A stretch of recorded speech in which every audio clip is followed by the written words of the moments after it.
Under the sun-scorched cliffs of the Negev, copper slag glints like black glass.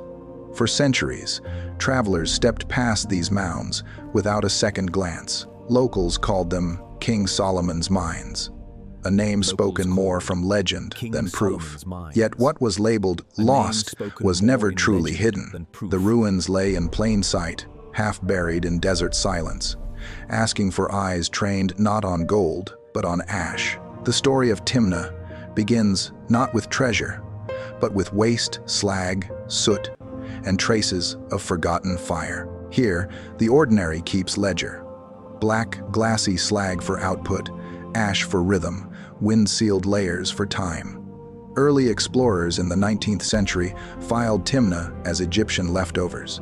They searched for cartouches and monuments, not stables or animal tracks.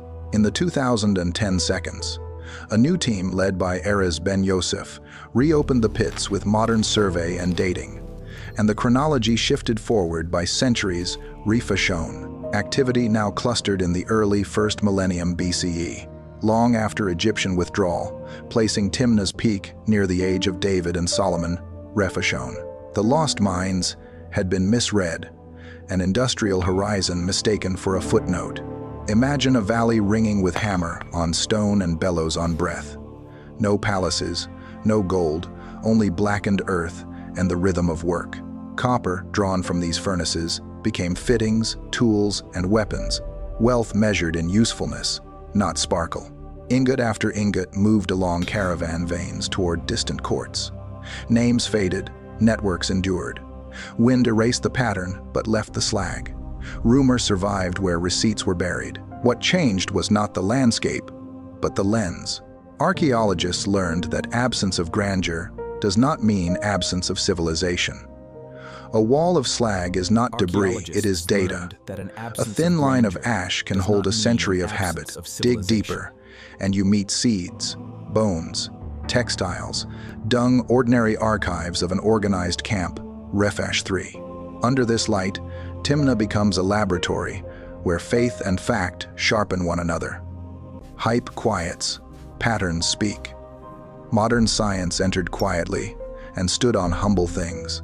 The desert keeps a long memory, slow, precise, unforgiving. Proof sat underfoot all along because the ordinary survives when monuments fail.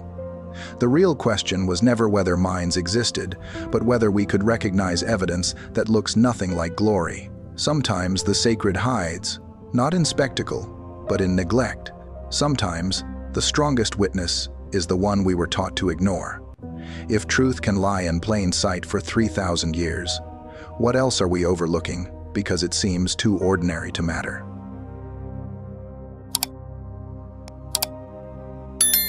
The breakthrough didn't glint like treasure. It sat in compacted pellets, the color of desert bark, donkey dung, stacked beside a copper ridge called Slaves Hill. In the 10th century BCE, those animals hauled ore, fuel, and water. At night, they left ledgers no scribe could forge. Hyper-arid wind sealed the piles like jars. Centuries slipped past, yet the pellets kept their shape and their cargo. Seeds, pollen, fibers. The camp's most humble waste became its most faithful witness. Archaeologists treated the piles as an archive, not a curiosity. Each sample was logged by locus and layer, bagged sterile, photographed in situ, and moved from field tent to lab bench. Rehydrated pellets were teased apart grain by grain. Under magnification, husks and pollen appeared tiny clocks hidden in fiber. The list grew.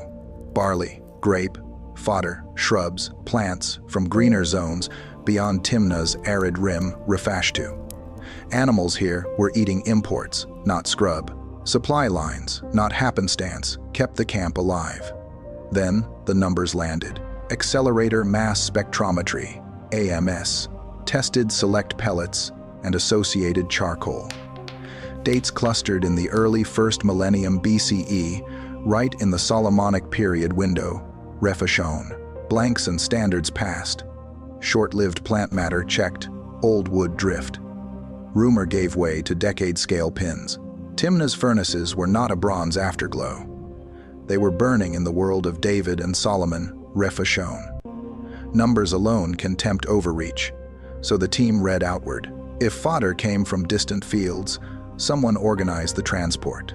If herds were stabled nightly, someone scheduled water and rations. If pellets stacked in tidy horizons, shifts repeated with discipline. The dung did not draw a crown, but it drew a system. Managers, drivers, smelters, lookouts, unrecorded names in a very recorded routine. History often forgets people who remember schedules. Microscopic cargo told a second story seasons. Pollen spectra changed across layers, implying varied harvest times for imported feed, refash to. Seasonal cadence matched the camp's furnaces. When fodder peaked, so did heat. When the supply thinned, ash bands thinned with it. The mine's calendar was written in plants, not parchment. And plants keep time with a precision pride rarely admits. The material felt almost indecently fresh. Burn a pellet for a control run, and a faint smell rises. That is how well the desert sealed it. Refash to. Preservation, this sharp is rare, but not miraculous. It is physics, dryness, heat, and time working together. Where inscriptions fail, chemistry speaks. Where memory argues, measurement repeats. Humility is not an accessory here. It is a method. Skeptics press the right questions. Who controlled the valley? Edomite chiefs, a court in Jerusalem, Egyptian agents, or a coalition? Dates measure activity, not sovereignty. The team resisted banners and looked for patterns. Sustained operations, long-reach logistics, craft specialization, textiles and food residues matching a well-supplied workforce, refash to. These patterns constrain imagination without pretending to seal it. The evidence also whispered what the valley did not show. No gold-lined caverns, no parade of royal inscriptions. Instead, repeatable practice. Charge ore, stoke bellows, tap slag, seal hearth. When soil studies later suggested lower pollution than modern analogs, the line held, skill, not softness, explains efficiency. Refash 5. Draft met wind. Temperature met timing. Care met copper. Consider the quiet dignity of this archive. A stable floor compacts waste like poured concrete. Hooves mark cadence. Pellets stack. A ledger written in circles. Add AMS dates and pollen lists, and you have a diary without sentences. It reads, "We were here. We worked this way. We return tomorrow." So the pellets do what legends could not. They pull myth toward measurement. They do not settle which emblem flew over Timna. They settle when the fires burned, how the herds ate, and how far the camp's hands reached. They replace a jeweled door with a stable. They replace a signature with a schedule. And that is the paradox our title keeps repeating. The mines were never lost. Attention was. If the most decisive witness to power came from what animals left behind, what overlooked traces today might be quietly dating who we are and what we've built. If decisive witness power.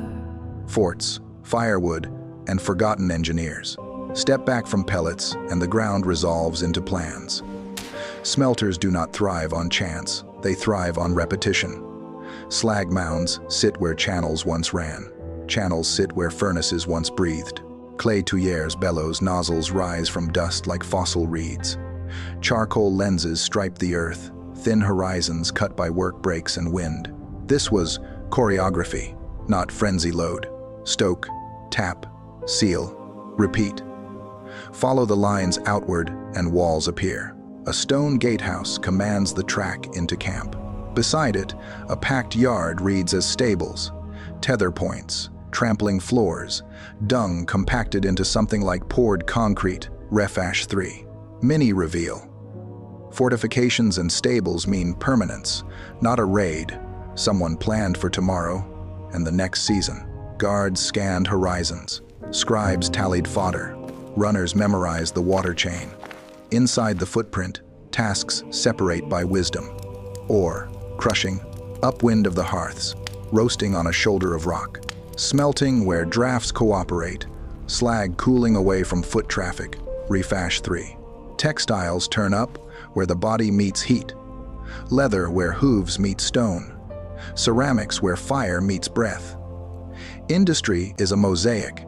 Every shard knows its square. Fuel tells the management story the loudest. Charcoal analysis reassembles.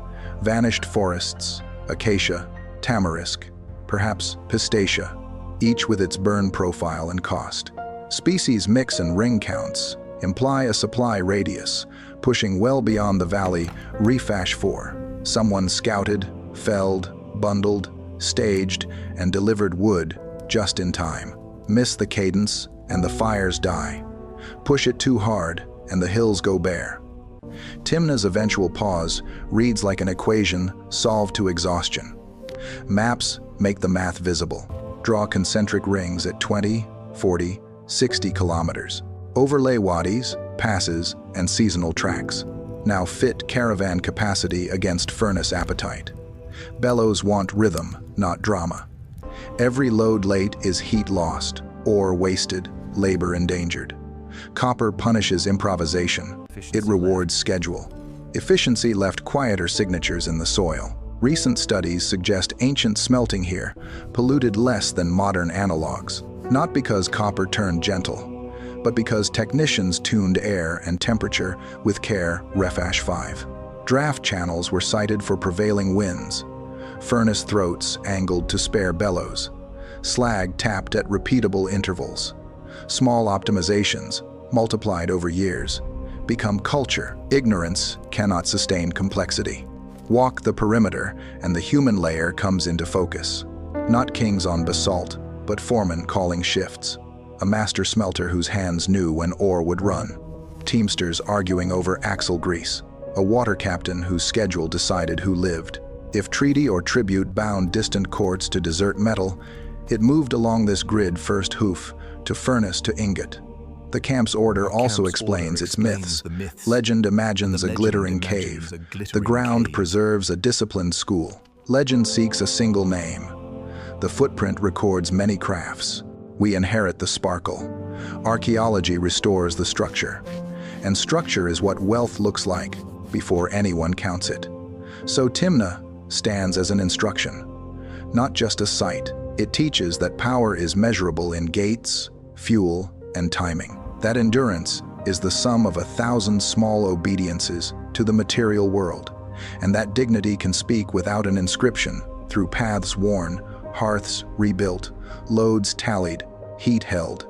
If a civilization can announce its skill with only gates, stables, fuel, and fire, what traces of our own craft should we want the desert to remember about us?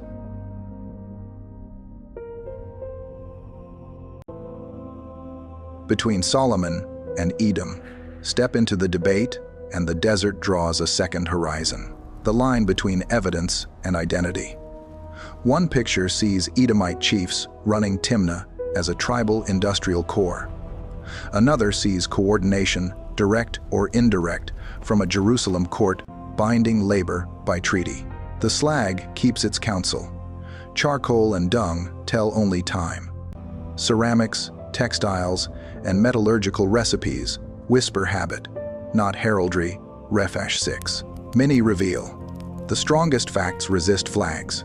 Radiocarbon clusters in the 10th century BCE, refashon. Textiles point to skilled, supplied workers. Fortifications imply defense. Fodder came from greener zones. Refash 2. Refash 3. None of this, alone, chooses a crown. It chooses scale, order, and duration. Patterns, not slogans, carry judgment. Scholars therefore map overlapping models. Edomite control, hiring Western specialists already embedded in the land. Judahite direction, contracting local expertise under tribute or concession. Egyptian techniques lingering in tools, while regional chiefs negotiated output. Copper is mute once smelted. Distribution, alloy mixes, and toolware hint at customers, not rulers. The safe claim is sophistication. The open claim is sovereignty. When arguments harden, return to material temper. An Edomite identity doesn't require monopoly. A Solomonic horizon doesn't guarantee on-site bureaucracy. Consider the logistics matrix: wood arcs, water schedules, phased processing, repeatable taps, ref 4. Any polity that enforces schedule could run it. Ecology sets the ceiling. Politics negotiates beneath it. Weigh both patterns with equal charity. For highland coordination, 10th century dates, skilled textiles, fortification, stable supply lines, ref shown, ref 3. For Edomite, autonomy, local toponyms, regional ceramic signatures, and a growth curve that matches emerging Edom ref 6. Good history lets both breathe. Good filmmaking shows how they're weighed. The point is not to win a banner, but to earn a balance. Practical tests can still narrow the gap. If Jerusalem directed flows, look for receipts along Judean trade corridors. If Edomite chiefs managed output, expect fingerprints thick at adjacent sites east and south. Either way, Timna's most honest testimony remains its process: organized, sustained, defended. Until an emblem appears, the outline deserves our respect. So, the debate becomes a discipline. It trains humility. Say, consistent with, not proves. It prizes convergence over single finds. It reminds us that power in the past often traveled as routine, not rhetoric. And that routine leaves the best archives: ash, fiber, pollen, slag, when evidence draws the outline but withholds the emblem. Can we be patient enough to honor the outline, or do we rush to paint the flag we most expect to see?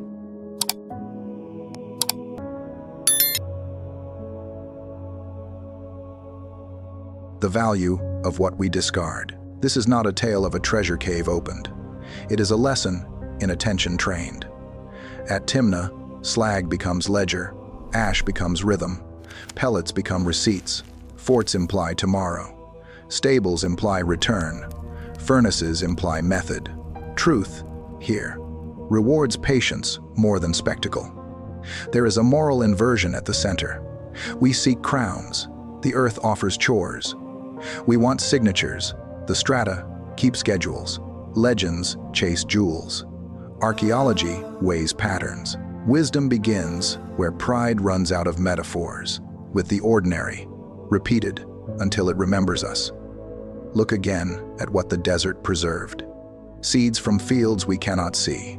Fibers from garments we cannot name. Charcoal from trees that no longer stand. Each is a quiet ticket stamped with place, season, and habit. Together, they tell a story sturdy enough for doubt to lean on. The pause of the valley is part of the witness. When fuel fell below the line, the fires dimmed. Organization could not outrun ecology. Every civilization prints its thermodynamics into the ground. What we build depends on what we burn, and the record persists. Admiration without amnesia is the only honest praise. So were Solomon's mines truly lost? The evidence suggests they lay beneath our expectations, not beyond our maps. We looked for a jeweled door and missed a stable. We chased a royal name and ignored a timetable. The paradox resolves into practice. The mines were never lost, attention was. Let waste become witness. Let routine become revelation. Carry it forward.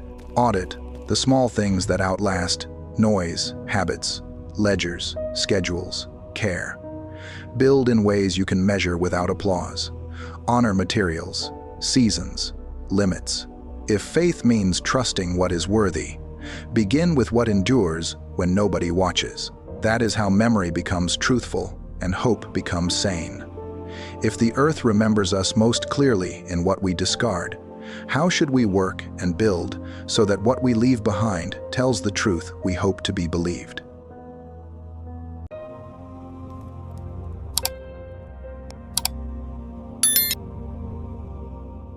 What Timna finally teaches is not about a king's seal, but about a way of seeing. The mines were never found. They were recognized because someone honored small things long enough for them to speak. Slag became a ledger. Ash kept rhythm. Dung, of all things, remembered a schedule. That is the adult lesson in the sand. Truth is rarely a trumpet. It is a metronome. It rewards patience, not volume. Many of us know this already. We built families and work on habits. No one clapped for quiet plans, kept promises, care delivered on time. Copper is smelted that way. Steady heat, careful air, 100 small corrections that hold the fire where it should be. This is why the debate about Solomon and Edom matters beyond the desert. It models humility without surrender, testing claims, noting limits, and letting patterns carry weight. In a culture that prizes spectacle, Timna invites us to notice what endures and to measure what we can repeat. When we do, faith and evidence stop arguing and begin cooperating. We do not need a jeweled door to believe. We need receipts that tell the same story from several angles. We do not need certainty to act. We need diligence that leaves honest traces behind. If this way of seeing resonates with you, slow, reverent, evidence, first, stay with us. Subscribe so you don't miss the next investigation. Share this film with someone who loves history told carefully. And in the comments, tell us which ordinary trace in your own family, a tool, a recipe card, a photograph, has kept its memory the longest. May your days be steady, your work well-timed, and your home warmed by the small things that endure.